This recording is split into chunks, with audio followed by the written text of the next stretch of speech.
kembali lagi ketemu lagi di Radio MI berbagi cerita dan berita untuk Indonesia lebih baik.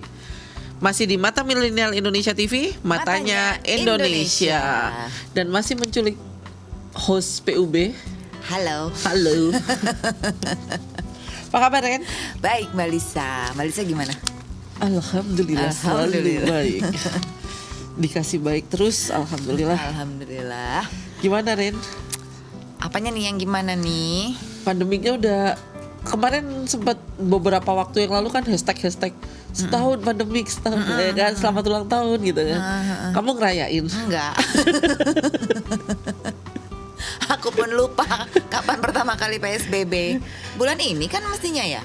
Maret. Belum. PSBB itu Maret. mau puasa. PSBB itu pas mau Maret puasa. Hah? Puasa bulan tahun Orang lalu. Maret baru pertama kali PSBB itu masuk, kalau nggak salah aku lupa. Iya, PSBB itu Maret akhir. Iya ya. Heeh. Oh iya, main Lebaran ya. Iya. Oh iya. Ingat kan kita meeting waktu itu malam itu, besokannya udah PSBB. Iya ya, aku lupa. Maaf. Yes. Sepertinya time flash. So fast. Nggak so fast juga sih sebenarnya. Nggak berasa aja. Setahun pandemik kamu bisa ngapain aja? Aku bisa bingung. Kamu udah Apa, Mbak? masak ya? Oh iya. Akhirnya aku menemukan passion aku Masak kan? di masak-masak itu. Ternyata yeay, aku bisa tahu gitu. Selama ini ya masak juga, tapi nggak sampai yang serusuh dan seheboh saat pandemik ini. Segalanya aku cobain gitu loh. Kalau dulu kan ya udah itu aja dan ngerasa bisanya cuma itu doang gitu. Ternyata coba ya bisa gitu. Antara nggak punya kerjaan Nggak sama punya- menciptakan pekerjaan. Di antaranya itu gitu kan ya. Kalau aku setahun di pandemik ini aku bisa apa ya? Nggak banyak sih. Mbak Disa kan ngantor ya. Iya. Apanya yang tidak banyak? Aku tanya sekarang. Bener aku ngantor. Kayak gitu. Nah, apa namanya? Yang pasti sih saya sudah mulai bosan sebetulnya. Karena Sabtu Minggu gak kemana-mana. Ya kan, cita-cita aduh kayaknya seru ya kalau ini apa segala macam. Ya paling ke mall, tapi itu juga gak bisa yang terus-terusan. Karena kan sadar atau enggak agak parno ya. Iya, dan tahu nggak sih, saking mungkin orang-orang Jakarta ini hampir setahun ya yang nggak bisa keluar dari Jakarta, terpaksa stuck di Jakarta dalam setahun, nggak bisa liburan kemana-mana. Ada satu area wilayah di daerah Jakarta Barat sana, tahu kan? Nggak tahu Boleh disebut nggak sih? apa. Pik. Opik, Pantai Indah Kapuk. Kan sekarang tuh ada pantai-pantai buatannya kan Oh, di iya? situ ya. Jadi itu segitunya aja berbondong-bondong loh, tumpah ruah loh orang-orang di sana. Maksudnya kalau aku ke mall, parkirannya penuh banget, manusianya nggak ada gitu kan ya. Tapi kalau di Pik itu, Masya Allah deh. Mau parkir macet, mau keluar macet, jalan juga macet. Sampai segitunya gitu. Karena ya memang satu-satunya daerah yang ada wilayah laut lepas yang selain Ancol ya gitu. Selain Ancol tuh kan di situ gitu loh. Jadi tempat pelarian orang buat refreshing mungkin, Mbak. Buat kan lagi booming juga tuh main sepedaan, terus apalah gitu. Aku nggak bisa main sepeda. Kesana deh, Mbak. Enggak. Ih, kulinernya enak, beneran. Ini kenapa sih? Aku sebel. Aku ngasih info yang seru loh. Nggak apa-apa kalau misalnya Indonesia mau ke sana, orang-orang dari luar kota dari mana mau ke sana sok gitu kan. Tapi kalau aku emang pertama aku nggak suka pantai, Anas. Aku nggak suka pantai. Kulinernya sih gila sih, Mbak. Harus nyobain sih di sana. Kalau ya jajan aja sih, jajan aja. Mungkin nanti ya setelah pandemik ya. Pantai nggak suka, sepeda enggak, terus apa? Saya. Kerja. Enggak sih, ada lah. Ya, Aku mulai waktu bosan loh dengan jawaban Mbak Lisa yang kerja. Aku tuh suka main game, tapi bukan game yang berat ya, yang ya ece-ece lah, game-game ece-ece. Mario Bros. No, kayak Candy Crush gitu. Terus Tapi iya sih. masak-masak tuh kan ada tuh Gordon Ramsay tuh bikin game, nah kayak gitu-gitu. Jadi yang kalau main yang melatih kecepatan tangan itu ya, gitu. Bener, kalau main game aja harus mikir ngapain gitu kan, kita mau cari hiburan masa masih harus mikir. Jadi aku pasti main gamenya yang nggak mikir, atau kadang mainin gamenya anak. Itu kan dia ada Hello Kitty yang bikin kuku gitu ya, atau kafe-kafenya, mainan itu aku. Oke. Abigail ngapain? Bikin artikel. Betukar tugas sama anaknya kalau weekend ternyata. Itu. Sama nonton film. Nah iya, aku juga salah satu akses aku melarikan diri dari semua rutinitas itu ya itu nonton film sih. Itu udah paling bener ya kalau menurut aku ya. Awal nonton film, lama-lama film nonton aku. Kamu tidur karena ya? Ketiduran. Kalau aku nggak, kan aku pakai timer kan selalu. Ini udah mulai. Oke, susah melek ya timer. Oh gitu. Kalau aku bablasin aja nanti rewind lagi. Itu terus nah ini tadi kita ngomong jalan-jalan ya. Aku juga jalan-jalan berselancar daring. Bahasanya. Jadi ternyata selama Januari 2020 sampai Januari 31 Januari 2001 itu ada 8 fakta menarik yang tertangkap oleh Google Trends selama masa pandemi COVID-19. Yang pertama ada 7 kata kunci atau keyword ya kalau kita lagi nyari yang paling sering ditanyakan orang Indonesia untuk mencari kabar seputar COVID-19.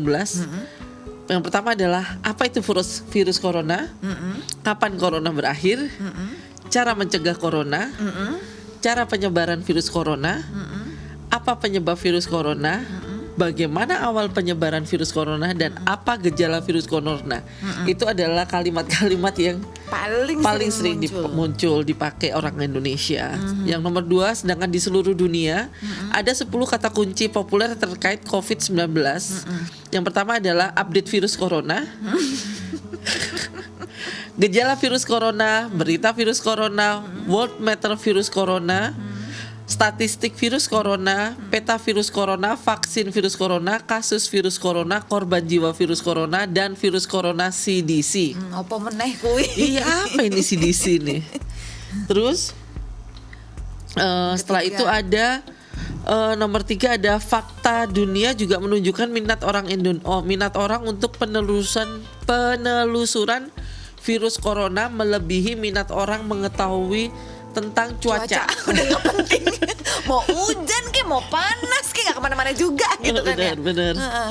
Nah, virus corona menjadi keyword terpopuler di seluruh negara dalam 1 tahun terakhir. Nomor 4 ada sepanjang tahun 2020 orang di dunia lebih sering bertanya hari ini hari apa. Ini bener sih. Aku juga termasuk salah satunya yang bertanya. Hari ini hari apa? Pertanyaan yang tidak ditemukan di Google search di tahun sebelumnya. Hal ini berkaitan dengan aktivitas orang yang lebih banyak dilakukan di rumah saja hingga cenderung lupa pada hari. Selain itu, aktivitas di rumah saja juga mendorong peningkatan dalam penelusuran dengan keyword maraton nonton film, celana olahraga, cara bertemu seseorang, prank orang tua, dan kenapa orang suka melolong. Maksudnya Really? apa? Oke, terus habis itu nomor 5 ada bahkan kegiatan di rumah saja menumbuhkan berbagai hobi baru dan membuat orang ingin belajar membuat sesuatu.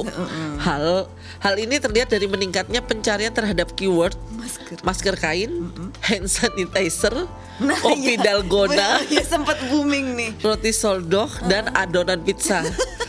Ini bahkan ada salah satu anak produksi di sini bikin hand sanitizer loh. Oh iya?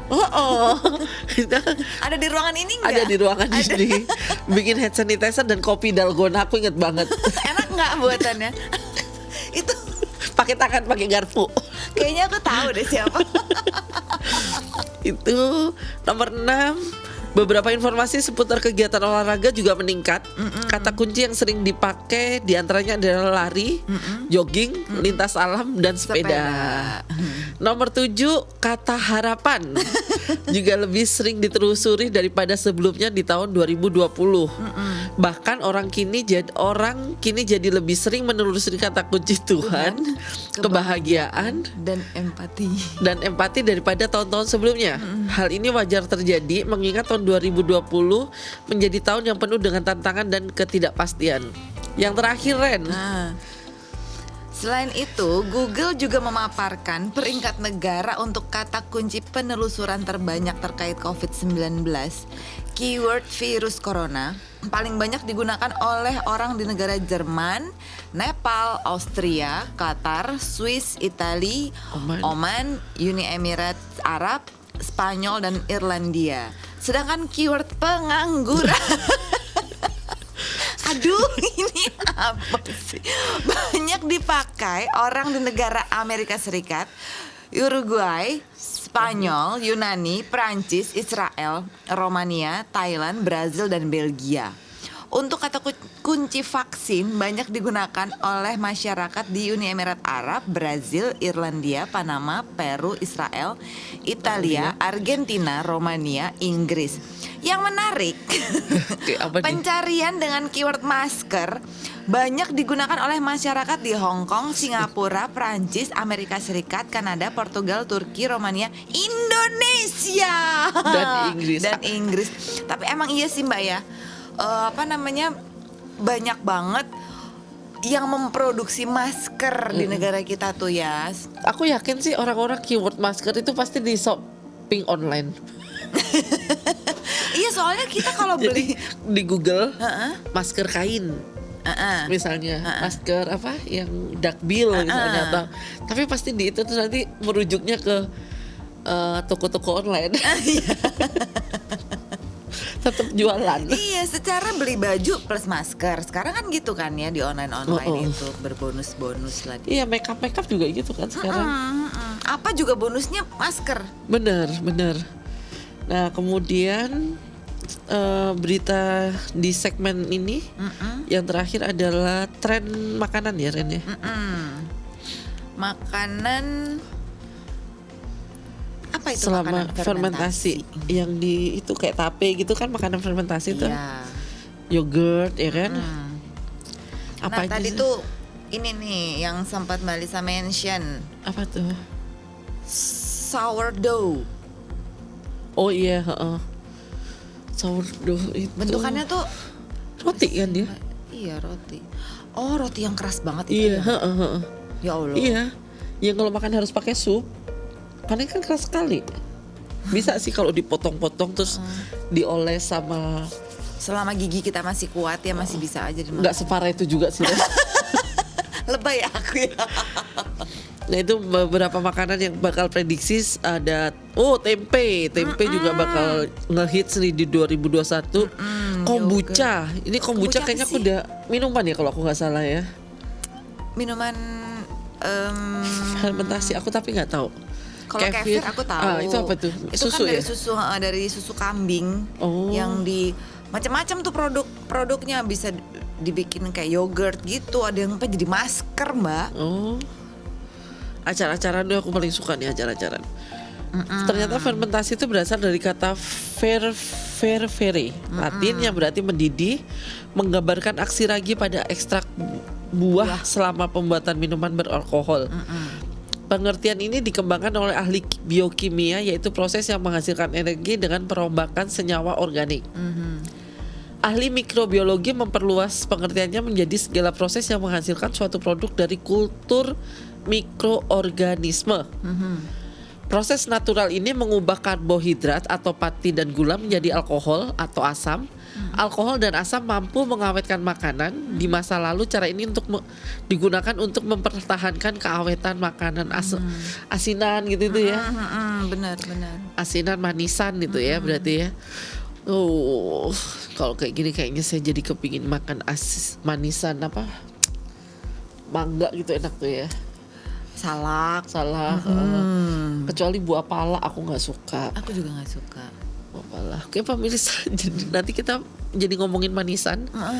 Kita akan break dulu dari segmen 1. Nanti kami akan ketemu lagi di segmen 2 dengan narasumber yang akan membahas soal emotional healing. Kita akan break dulu, kembali lagi nanti di Radio MI, berbagi cerita dan berita untuk Indonesia lebih baik hanya di Mata Milenial Indonesia TV, Matanya Indonesia.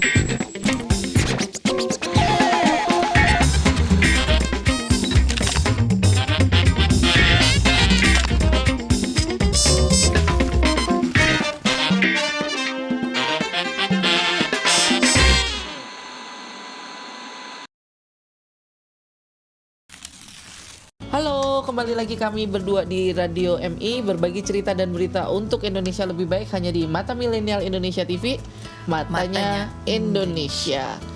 Dan di segmen kedua ini masih ada hubungannya dengan beberapa segmen episode sebelumnya. Kalau beberapa episode sebelumnya kita ngomongin soal self love, sekarang kita akan ngomongin soal emotional healing dengan Mbak Ima. Betul. Halo Mbak Ima, apa kabar? Halo Mbak, baik Mbak. Baik, gimana kabarnya? Alhamdulillah baik terus. Alhamdulillah. Mbak, apa namanya? Karena nanti aku ditanda-tandain kan, supaya durasinya aman. Langsung, emotional healing itu apa sih Mbak? Penyembuhan emosi ya? Oke, jadi langsung ke penjelasannya Langsung aja ya. ke penjelasan. Panjang Jadi- soalnya obrolan kita nanti pasti. Nanti pasti panjang. Betul. Jadi emotional healing mungkin kita bisa awali dengan mentranslate dulu ya. Emotional healing kalau bahasa Indonesianya healing itu kan penyembuhan. Sedangkan emotional itu adalah emosi. Jadi kalau digabung penyembuhan secara emosi gitu kan ya. Apa itu penyembuhan secara emosi? Jadi kita dalam kehidupan sehari-hari itu kan kita tidak pernah terlepas dari yang namanya mengalami berbagai peristiwa dalam kehidupan. Mau itu peristiwa yang menimbulkan emosi positif maupun juga peristiwa-peristiwa yang lebih banyak menimbulkan emosi negatif. Benar. Gitu. Misalkan nih contohnya, misalkan kita habis putus dari pacar gitu, atau misalkan kita baru saja kehilangan pekerjaan atau belum mendapat pekerjaan gitu. Nah, itu akan sewajarnya gitu Mbak, kalau kita itu akan lebih banyak merasakan emosi negatif gitu. Misalkan contohnya kita akan merasa sedih gitu, atau mungkin kecewa atau marah gitu ya. Yang kadang-kadang emosi negatif itu kita bisa merasakannya itu cukup intens. Nah, kalau misalkan cukup kuat, itu kita akan lebih rentan ya untuk merasakan stres gitu atau kecemasan gitu kan ya. Nah, ketika hal ini terjadi, pertanyaannya kan apa yang perlu kita lakukan gitu kan ya. Kadang juga emosi yang negatif yang cukup kuat itu kan juga bisa menimbulkan rasa sakit gitu kan ya, rasanya tuh sakit gitu. Nah, apa yang perlu kita lakukan? Karena kan ketika itu terjadi, kita butuh melakukan pastinya treatment yang tepat gitu, agar tidak berdampak negatif bagi kita nantinya gitu. Nah, disinilah masuk yang namanya emotional healing gitu. Jadi penyembuhan secara emosi gitu. Nah, ini merupakan suatu proses sih sebenarnya kita untuk recover setelah kita mengalami peristiwa-peristiwa tadi dalam kehidupan kita. Kita proses untuk recover, untuk memahami emosi-emosi negatif yang kita rasakan, kemudian juga kita mencoba untuk mengendalikan emosi tersebut gitu. Kita juga belajar untuk memahami situasi yang terjadi itu bagaimana sih gitu. Terus juga pokoknya kita belajar untuk mengendalikan pikiran, perasaan kita gitu, supaya tujuannya adalah supaya kita bisa kembali beradaptasi gitu dalam kehidupan kita setelah kita mengalami peristiwa-peristiwa tersebut gitu. Berarti contoh paling gampang kalau abis putus pacaran, kita nggak nangis terus. Ketika kita udah nggak nangis, berarti kita udah rilis ya mungkin ya. Ya. Karena menangis itu sebenarnya bagian dari healing itu juga gitu kan ya. Jadi ya biasanya itu menangis itu salah satu bagian dari healing juga. Alatnya ya Mbak ya, bisa dipakai jadi alat untuk emotional healing. Betul. Terus lainnya? Lanjut Mbak Lisa dulu deh. Kalau tadi kan udah dikasih tahu ya definisinya dan definisi panjangnya. Nah, kadang kan ada orang yang mungkin nggak sadar ya kalau kita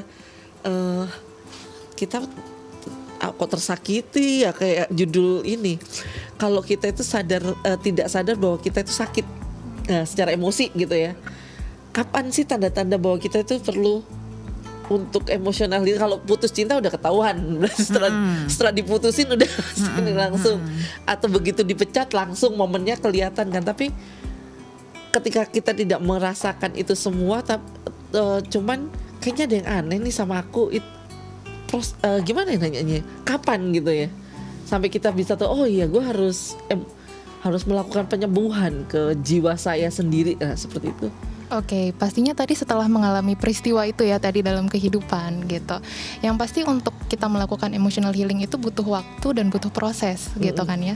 Nanti dalam prosesnya kita bisa amati lagi, analisa lagi di diri kita gitu. Setelah kita mengalami peristiwa itu, kemudian kita lihat lagi nih ke depannya gitu ya. Kondisi kita seiring berjalannya waktu dirasa membaik nggak gitu. Kalau misalkan kita merasa sedikit demi sedikit kita ada improvement, ada perkembangan, merasa sedikit demi sedikit lebih baik gitu, mungkin healingnya sudah berjalan gitu. Tapi ketika waktu sudah berlalu nih ya misalkan, tapi kok kita ngerasa kayak kondisi nggak semakin membaik nih gitu misalkan, justru malah kita melihat ada tanda-tanda tertentu nih, misalkan contohnya kita dalam sehari-hari lebih susah fokus misalkan ya dalam pekerjaan atau misalkan dalam kehidupan sehari-hari kita gitu, kita lebih susah fokus gitu. Atau mungkin misalkan kita semacam merasa masih ada beban nih dalam menjalani kehidupan sehari-hari, kita lebih mudah merasakan cemas atau mungkin kita lebih mudah merasakan stres gitu dalam kehidupan sehari-hari. Kan itu cukup mengganggu juga ya kalau kita bawa-bawa terus gitu dalam sehari-hari gitu, semacam kita masih membawa beban gitu dalam kehidupan sehari-hari gitu. Nah, ketika kita ada merasakan tanda-tanda itu, nah mungkin di situ kita mulai perlu aware gitu ya, kita perlu sadar gitu bahwa jangan-jangan proses healingnya belum berjalan dengan optimal nih. Mungkin di sini saya masih memerlukan yang namanya proses emotional healing tadi gitu. Jadi kita perlu lebih aware akan tanda-tanda tersebut gitu, akan kebutuhan diri kita mengenai healing itu tadi. Oke. Nah, cuman kadang ada masalah yang harus kita selesaikan sekarang. Udahlah ntar waktu yang nyelesain. Bener gak sih kayak gitu Mbak? Kalau hubungannya sama emosional healing gitu. Nah iya biasanya kecenderungan orang kita begitu masalahnya. betul. Ya perempuan kita begitu soalnya. Kadang kalau misalkan habis terjadi peristiwa, kadang cenderungnya kayak aduh udah deh biarin dulu aja gitu ya, nggak usah dipikirin, dilupain aja gitu misalkan ya, nggak usah dihadepin lah, ntar aja gitu. Nah tapi justru malah itu yang perlu kita hati-hati gitu. Semakin kita reaksi awal itu kan biasanya kita ada denial dulu gitu ya. Kayaknya nggak mungkin deh ini terjadi sama saya gitu ya. Kayak nggak mungkin deh gitu. Ya udahlah biar nanti selesai sendirinya aja, nanti aja. Bahkan kadang kita pendem sendiri gitu kadang-kadang ya, kayak udahlah nggak usah dibicarain, nggak usah, ntar juga kelar sendiri gitu. Nah tapi justru ini yang perlu diwaspadai gitu, karena semakin kita nge-push di dalam diri kita pendem, atau bahkan kita abaikan gitu, takutnya itu sebenarnya sifatnya hanya menunda aja gitu, bahwa itu sebenarnya belum selesai permasalahan emosi itu, yang takutnya nanti malah akan timbul sewaktu-waktu gitu. Jadi kan semacam ada unfinished business gitu lah kalau dibilang gitu. Jadi bisa jadi trigger ya. Iya. Mungkin ya. Jadi ada satu masalah. Kita lagi ngerakit bom waktu aja sebenarnya untuk satu saat. Siapa yang mencet duluan nih tombol hijaunya, boom. Itu doang sih. Oke. Nah, yang paling buruk seandainya nih, itu tadi orang udahlah pendem.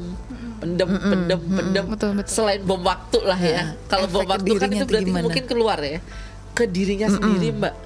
Oke, kalau ke dirinya sendiri ya, ketika dia sedang merasakan tadi ya sakit secara emosi itu tadi, kalau misalkan dibiarkan saja tidak diselesaikan gitu kan ya, takutnya nanti bisa berujung pada kesehatan juga, kesehatan dirinya gitu. Nah, kalau berdasarkan WHO ya, dibilang bahwa tidak ada kesehatan tanpa kesehatan mental gitu. Jadi antara kesehatan fisik dan juga kesehatan mental, dua-duanya itu perlu diperhatikan dengan baik gitu. Jadi ketika kita tahu nih, kayaknya kita butuh proses healing nih, healing kita belum berjalan ya, itu perlu kita pokoknya kita treat dengan baik juga gitu, sebagai halnya kalau sakit fisik gitu. Karena takutnya kalau nggak ditreat akan bisa berdampak pada kesehatan mental kita, takutnya juga bisa ke kesehatan fisik juga takutnya gitu. Terus ini pertanyaan paling dasar ketika akan mau lakukan emotional healing, rumusnya apa, Mbak? Apakah yoga?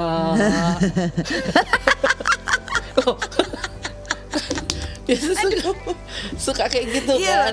Iya, tapi iya loh, sekarang kan berapa tahun belakangan kan ya, yoga dan meditasi tuh jadi solusi ya, termasuk jadi bagian terapi kan ya. Tapi itu bener gak sih? Apakah sesimpel itu? Ya, bisa hilang langsung, ting hilang. Gimana, Mbak? Jadi ini pertanyaannya semacam langkah-langkahnya gitu ya. Step-stepnya. Langkah-langkah dalam melakukan emotional healing gitu ya. Oke. Yang pasti ketika kita melakukan emotional healing itu kan memang merupakan suatu kesatuan proses gitu ya, yang memang pasti butuh waktu. Dan sifatnya juga tidak instan gitu jadinya gitu ya. Pasti butuh waktu, butuh proses gitu. Prosesnya seperti apa? Yang pertama, ini mungkin secara lebih general aja gitu kali ya, step-stepnya gitu. Yang paling pertama, yang paling dasar itu adalah kita perlu untuk meningkatkan awareness kita terhadap diri kita, kesadaran diri kita terhadap kebutuhan diri kita itu apa gitu. Jadi ibaratnya tadi kan kita mau healing nih, mau menyembuhkan sesuatu gitu. Tapi kalau misalkan kita mau menyembuhkan sesuatu tapi kita belum tahu apa yang mau disembuhkan, kan bingung ya mau nyembuhin apa gitu. Jadi memang di awal itu kita perlu meningkatkan awareness kita terhadap diri kita sendiri dulu. Kebutuhan-kebutuhan kita itu apa gitu ya. Apakah kita bisa analisa dulu gitu, apakah iya gitu, misalkan tadi apakah kita itu masih memendam emosi itu di dalam, atau mungkin kita masih ada denial juga terhadap dari permasalahan yang terjadi gitu. Jadi kita sadari penuh gitu sebenarnya apa sih yang terjadi dalam diri kita, kebutuhan kita itu apa gitu. Dan setelah itu juga kita kenali emosi apa sih sebenarnya yang saat ini paling kita rasakan gitu, emosi apa gitu. Jadi apakah kita itu lebih ke arah sedih, apakah misalkan lebih ke arah marah gitu ya. Jadi kita definisikan lagi gitu, sebenarnya kita merasa apa sih gitu. Dan juga mungkin kita bisa identifikasi juga pikiran-pikiran kita yang mengganggu kita sehari-hari ini tuh apa ya gitu. Jadi kita bisa identifikasi, meningkatkan awareness kita terhadap kebutuhan diri kita itu apa gitu. Nah nanti setelah kita paham itu, bisa lanjut nih, kita bisa analisa lagi, kita punya sumber daya apa nih, kita punya potensi apa yang bisa kita pakai dalam proses healing itu tadi gitu. Setelah itu kita bisa bikin planning apa yang mau kita coba gitu. Ya memang yang bisa dilakukan itu banyak, salah satunya ya tadi juga ya, misalkan untuk itu kan sebenarnya masuk ke ranah relaksasi ya, itu sebenarnya ya metode relaksasi gitu. Misalkan kita ingin lebih tenang, kita belajar mindfulness gitu, atau misalkan belajar teknik pernafasan gitu untuk relaksasi gitu, salah satu metode gitu. Bisa juga misalkan ada juga yang lebih suka misalkan mengekspresikan emosi dengan menulis gitu. Jadi bisa juga membuat jurnal tuh, jurnal emosi gitu. Jadi emosi sehari-hari itu di-track gitu melalui jurnal gitu. Ada juga yang lebih suka mengekspresikan emosi melalui gerakan yang lebih aktif gitu. Misalkan dengan berolahraga gitu, atau misalkan dengan menari gitu misalkan, atau mungkin ada hobi-hobi lain gitu ya, masak atau apa gitu. Jadi memang metodenya itu ada macam-macam. Jadi di sini setiap individu ya perlu mencoba dulu gitu ya metode. Mungkin metode satu yang lebih cocok buat satu individu ya bisa berbeda gitu antar satu individu gitu. Jadi bisa dicoba gitu metode apa yang dirasa paling cocok gitu. Setelah itu jangan lupakan juga beri apresiasi diri gitu ketika kita sudah mencoba, terus kita merasa oh ada nih sedikit-sedikit progres gitu ya. Jangan lupa kita sangat perlu untuk memberikan apresiasi juga kepada diri sendiri gitu. Setelah itu mudah-mudahan pelan-pelan bisa mulai proses healingnya gitu, sampai nanti kita bisa lebih acceptance juga, lebih menerima juga akan peristiwa yang telah terjadi itu gitu. Berarti yang pertama, step pertama adalah review. Kalau self awareness kan nggak semua ngerti ya. Iya. Tapi aku menyimpulkan berarti review ya kan, kita mereview diri kita apa sih gitu ya, masalahnya apa segala macam. Setelah itu dari situ membaca emosi yang sedang ingin kita lepaskan. Kalau marah berarti sansakan tinju gitu ya. Iya, bisa. Karena itu aku dulu ya, sekarang udah nggak pernah. Kalau lagi kesel aku suka jalan kaki. Oh, kirain saya suka tinju, Mbak. Saya nggak bisa itu. Jadi itu ya, jadi pilihan sesuai ini. Setelah itu apa ya tadi, self itu review sesuai ini, sama ditulis mungkin ya, atau diingat tadi ya, salah dibuat satu itu metodenya sebenarnya juga ya. Pelepasannya. Atau kalau yang suka masak bikin capek. Ya, cabein aja, cabein gitu. Sambil marah diulek, bayangin itu dia gitu ya. Itu bisa ya kayak gitu ya. Bisa menjadi salah satu metode juga sih gitu. Jadi emosi-emosi negatif itu sebenarnya perlu kita rasakan juga gitu. Walaupun pasti saat merasakannya itu nggak enak ya rasanya gitu ya, merasakan sedih gitu. Sedih ya pengen nangis, ya udah nangis gitu. Jadi kita Jangan dilawan rasakan. ya. Iya, jangan dipendam, jangan aduh nggak boleh nangis gitu kan, malah jadi nggak keluar sakit, gitu kan ya. Kalau emang lagi sedih, ya udah kita terima kita lagi sedih sekarang gitu. Kita butuh waktu, ya udah kita mau nangis, ya udah gitu. Kita rasakan emosi itu. We are gitu. human. Ya, kalau kata drama Korea tuh it's okay not to be okay gitu. Ya. Nah, sarang gitu. Kalau aku malah kepikiran nih barusan ya, kalau mau nangis nangis aja gitu ya. Buat di luar sana orang-orang yang gengsi buat nangis, ada caranya supaya nggak ketahuan. Apa? Ngiris bawang merah. Kamuflase. Habis gitu digoreng ya kan, jadi alasan. Kalau mau agak lebih banyakan lagi bawang bombay. itu mungkin sambil nangis menghasilkan. Iya. Nggak cuma sekedar nangis gitu. Oke. Nah, apa namanya? Apa ya kok jadi lupa ya? Gara-gara bawang kan jadi skip. Nah, metode healing yang tadi disampaikan itu apakah bisa untuk semua, atau ada momen-momen yang kita tetap harus perlu orang kedua? Atau kita ya Perlu bantuan orang lain gitu ya. perlu bantuan orang profesional lain. gitu Kalau cuma umpamanya. putus cinta kan, kalau itu dikatain cemen nanti kan kalau gitu. Jadi kapan perlu minta bantuan kepada orang lain benar, gitu benar, kan ya. benar.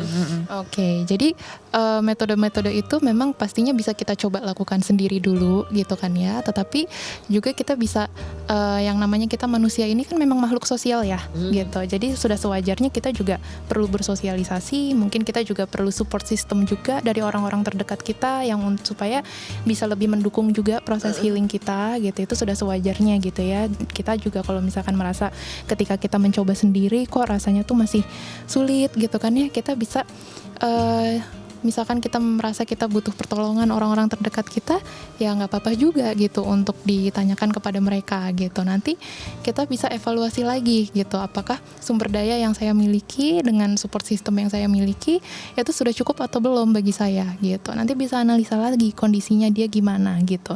Kalau dirasanya sudah cukup gitu ya, udah dia merasa sudah cukup progres, sudah cukup baik, ya mungkin bantuan dia tidak merasa perlu bantuan profesional, ya nggak masalah juga gitu. Tapi kalau misalkan ternyata dia merasa peristiwanya tuh dirasa berat banget nih buat dia gitu, dia pun merasa kebingungan harus ngapain gitu, terus mungkin ngerasa support sistemnya juga kurang gitu apa gimana, nah mungkin di situ bisa lah gitu untuk bantuan profesional bisa masuk juga ke situ gitu. Jadi sebenarnya balik lagi gitu ke kondisi individu itu gimana gitu. Yang tahu kebutuhannya tuh kita, gimana cara cari solusinya juga sesuai dengan yang paling cocok yang kita rasa gitu ya Mbak ya. Jadi healingnya tiap person itu Beda-beda. berhasil di Renia belum tentu berhasil di saya gitu ya. Walaupun masalahnya sama mungkin ya. Iya kali Mbak. Misalnya itu tadi sesimpel masalah putus cinta, mungkin di kamu nangis gitu ya, selesai gitu ya. Kalau aku dengerin Linkin Park gitu ya, semalaman udah selesai. Iya. Kayak gitu ya, beda-beda ya. Oke, Renia mau nanya lagi? Udah?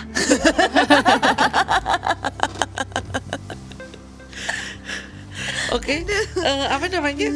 Dan kalau misalnya nih teman kita lagi berproses gitu ya, lagi mau melakukan, tadi kan ngomongin support system, apa sih yang harus dilakukan sama si support system ini kalau ada yang butuh gitu ya, kita harus lakuin apa supaya healing mereka tuh berhasil. Kadang kita sebagai support sistemnya ya, kadang bingung gitu ya harus ngapain, tiba ada yang cerita gitu, terus saya harus ngapain gitu kan ya. Oke. Jadi sebagai support system itu kan kita mendukung ya, support itu artinya kan kita mendukung bagi teman kita atau mungkin keluarga kita gitu ya dalam proses healingnya gitu. Nah, salah satu dukungan yang dasar yang bisa kita lakukan salah satunya adalah dengan mendengarkan gitu. Cuma mendengarkan gitu kan ya. Jadi kadang kan ada orang misalkan dia datang ke kita cerita gitu kan ya, bla bla bla. Kadang kita udah pusing sendiri harus nyari solusinya apa ya buat dia gitu, bingung gitu kan ya. Nah, tapi sebenarnya kadang kita lupa hal dasar yang perlu kita lakukan adalah kita coba dengerin dulu aja gitu. Kadang kan karena kan itu lebih jarang juga ya, misalkan ada yang bisa mendengarkan dengan seksama seperti itu gitu. Jadi hal yang dasar kita coba dengarkan dulu aja gitu. Karena kadang orang datang ke kita itu juga salah satunya adalah mereka salah satunya ingin didengar gitu. Cuma butuh buat didengerin doang. Ya itu udah cukup bisa membantu juga buat dia gitu. Nanti kan lihat lagi tuh ke depannya dia butuh apa lagi gitu kan ya. Tapi hal dasar biasanya kita coba dengarkan aja dulu gitu. Dia butuh apa sih? Dia ceritanya apa sih gitu ya. Aduh, Sampai ini. kaget. maaf. Nah, aku lagi mikir. Dagelan deh kita nih jadinya. Nah, tadi emotional healing ada hubungannya nggak sama self love? Ya pastinya ada hubungannya ya dengan self love gitu. Karena dengan bagian kita melakukan proses healing itu kan artinya kita juga bagian dari self care juga buat diri kita sendiri gitu. Kita akhirnya peduli dengan kondisi diri kita, kondisi mental kita, kondisi fisik kita, secara kesehatan kita gitu kan ya. Dalam artian itu kan berarti kita melakukan self care juga. Yang self care itu kan hubungannya juga dengan self love tadi gitu kan ya. Jadi kita peduli dengan kondisi diri kita untuk memproses untuk healing itu tadi gitu. Oke. Begitu. Susah gampang. Ya betul, karena lebih mudah diucapkan mungkin ya gitu. Cuman dalam prosesnya memang tidak mudah, tapi possible untuk dilakukan, dicoba dilakukan. Walaupun itu nggak bisa instan ya, gitu nggak bisa ya. Butuh proses tadi. Kayaknya yang kaitannya sama hidup, hati dan pikiran tuh teori begini, prakteknya di lapangan ya menyesuaikan gitu ya. Bener. Beda sama ini masak. Nah iya. Kalau takaran segini-segini pasti rasanya udah sama, bener gitu kan ya. Ya begitulah. Oke. Ada lagi? HIDUP. Oke, itu tadi obrolan kita dengan Mbak Ima dari Pion. Iya. Untuk apa sih emotional healing? Gimana sih caranya emotional healing gitu ya? Emotional healing itu kalau aku simpulkan dari obrolan ini tadi, itu hal yang paling mendasar yang harus kita lakukan kalau kita nggak mau terjebak ya. Terjebak dalam sakit yang nggak kelihatan tapi bisa nyakitin fisik, betul ya Mbak ya? Itu satu. Terus yang kedua, kalau kita nggak melakukan emotional healing, kita nggak bisa move on. Akhirnya kita cuma bisa, kenapa sih ya? Kalau kita udah sering keseringan seperti itu, mungkin sudah waktunya kita harus melakukan penyembuhan mental. Karena dari mental yang sehat, maka ada tubuh yang kuat. Itu ada bahasa Mensana in corpore sano bukan? Mungkin itu aku lupa. Iya nggak sih? Bener nggak sih? Nggak pede habis jawab. Itu. Nah nanti kita akan kembali lagi di segmen 2. Kok segmen 2? Ini kan segmen 2. Iya. Di segmen 3 masih di Radio MI, berbagi cerita dan berita untuk Indonesia lebih baik di Mata Milenial Indonesia TV, Matanya Indonesia.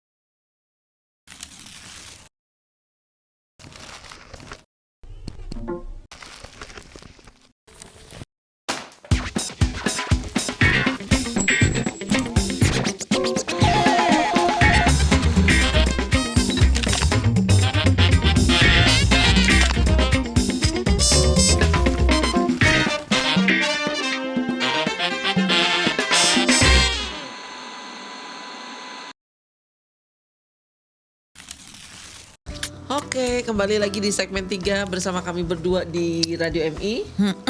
Berbagi cerita dan berita untuk Indonesia lebih baik hanya di Mata Milenial Indonesia TV. Matanya Indonesia. Emotional healing. Udah healing Itu kamu. apa?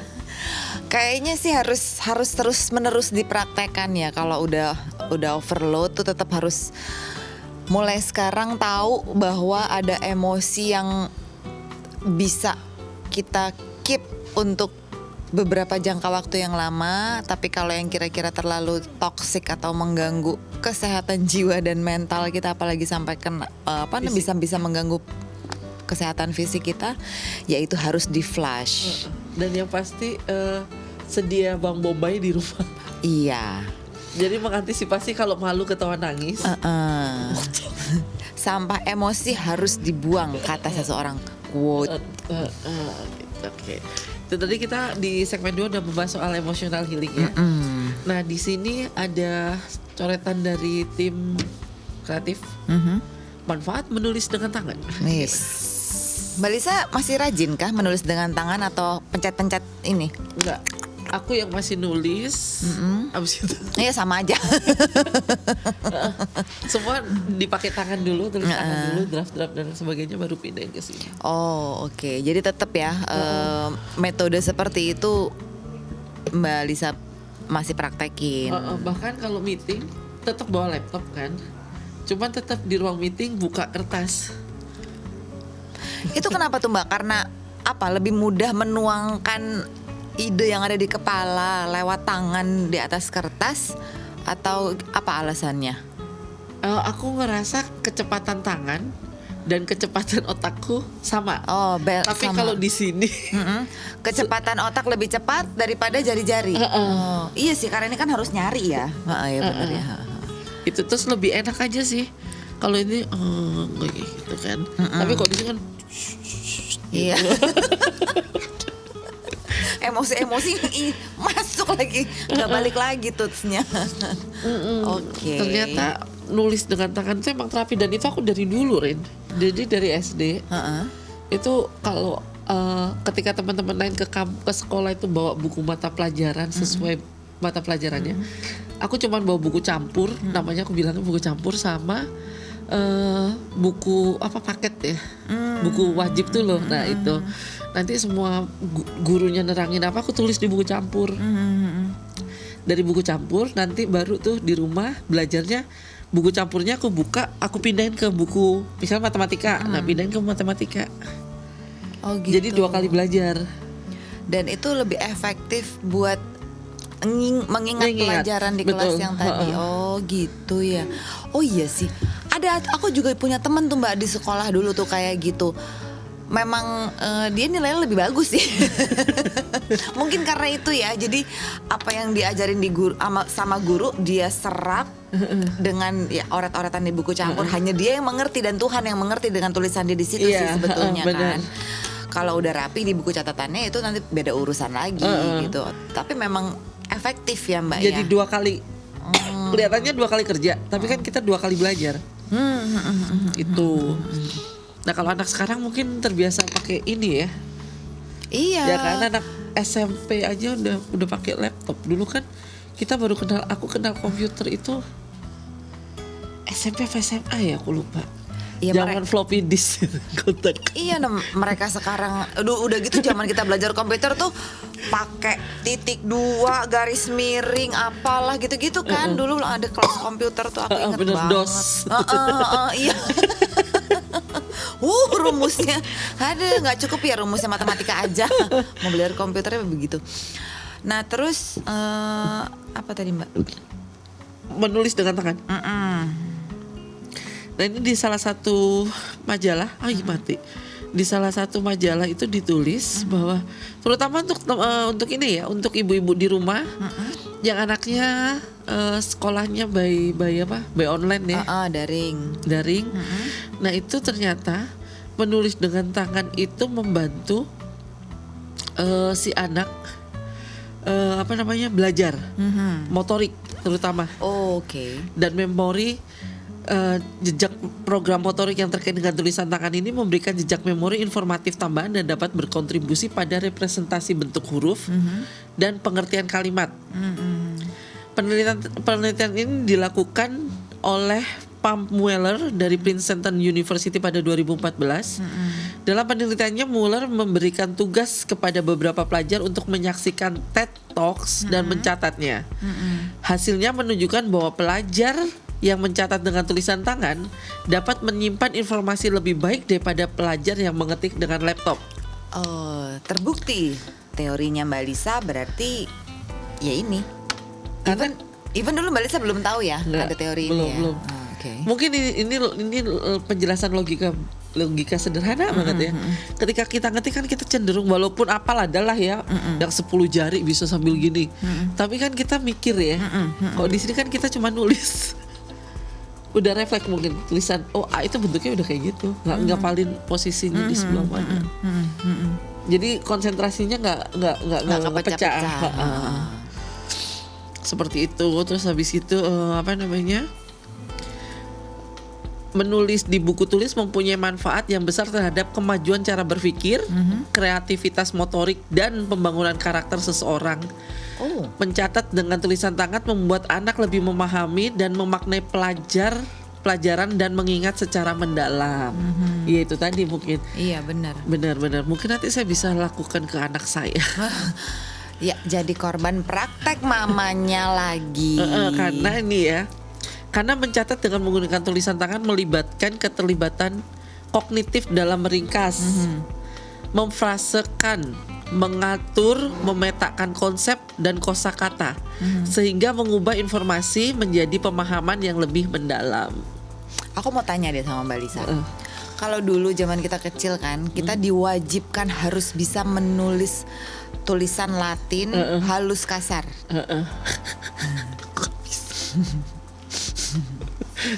Yang bukunya tuh titik yang ada garis kecil terus ada garis aku tuh kalau nulis itu sampai ngikut gitu badanku sampai kepala itu begitu gitu. Kira-kira nanti Mbak Lisa bakal ngajarin juga nggak begitu? Yang pasti nih belajar dari aku ya. Aku dulu kan aku tuh nulis suka jelek dan suka berkurang maksudnya gini, ketika nulis di sana ada peternakan gitu ya. Itu aku bisa di sana maksudnya selalu ada kosakata yang hilang atau huruf yang hilang. Tapi hanya dirimu yang mengerti kan? Akhirnya. Iya, cuman jadi kebiasaan karena kan aku tuh nggak bisa dikte. Pelajaran dikte dapat kan kamu? Dapat.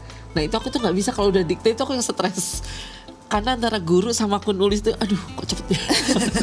Panik. Aku nggak bisa.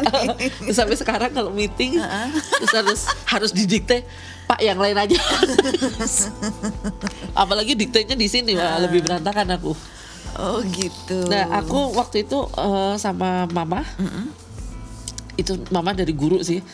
Aku dibeliin buku kotak, kalau kamu tahu yang buku dalamnya kotak-kotak. Iya. Itu kan ada yang kecil-kecil, ada yang gede-gede kan. Aku dibeliin buku kotak-kotak besar. Jadi aku harus nulis huruf itu di dalam kotak itu. Nggak boleh keluar. Karena tulisanku busuk banget. Udah jelek, bener-bener jelek. Dari situ terus akhirnya ketika aku udah berhasil di buku kotak, baru tuh sama gurunya disuruh pindahin ke buku garis. Tulis halus kan. Gitu tuh pelan-pelan kayak gitu. Halus kasar, Latin, cetak gitu ya. Iya. Anak sekarang diajarin nggak sih? Anak saya belum sekolah. Nanti cerita ya. I don't think so deh kayaknya deh. Kalau kita kan gitu ya. A gini ya. Ada gitu. Ini meja loh aku cari. Mengingat cara B-nya. Iya, aku sih sekarang nggak bisa. Aku sekarang kalau bahasa orang Jawa tulis gedrik. Maksud tulis gedrik itu yang sendiri nggak digabung. Oh iya, cetak aja biasa. Kayak gitu.